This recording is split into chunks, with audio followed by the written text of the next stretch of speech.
Bonjour, aujourd'hui je vais te présenter la fréquence de la transmutation. La fréquence de la transmutation, je l'ai reçue il y a plusieurs années déjà.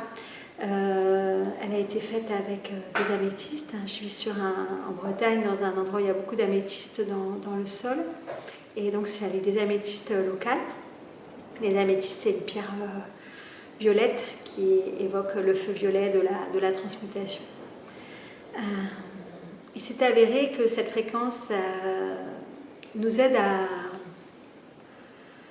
à gérer nos colères, en fait, à faire en sorte que les colères qui peuvent nous traverser ne soient plus des feux qui nous brûlent, qui nous consument et qui créent de l'inflammation chronique ou aiguë, mais que transformer ce feu de la colère en énergie constructive, en énergie qui va nous permettre de nous positionner correctement, debout, dans notre verticalité, et qui va nous permettre de récupérer notre force, notre énergie, puisque la colère, c'est une énorme force vitale qui à un moment est comprimée et demande à sortir.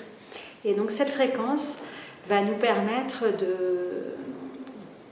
ne pas nous énerver contre les autres, de ne pas nous faire du mal à nous-mêmes en ayant peur de sortir cette colère, de ne pas non plus la dissiper comme on peut le voir parfois dans des conseils d'aller taper sur un coussin, etc.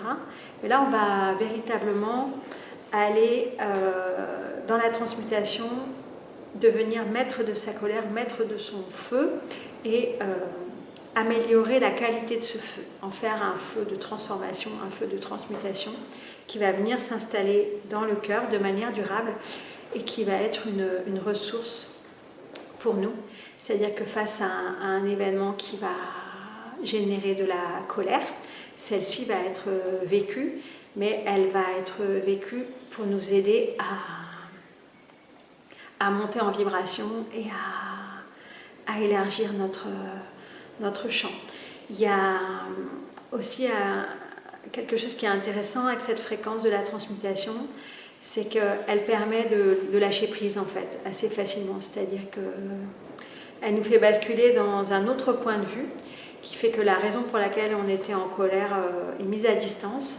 Et du coup, on n'est pas obligé d'y réagir d'une manière disproportionnée ou inefficace, mais on va pouvoir, depuis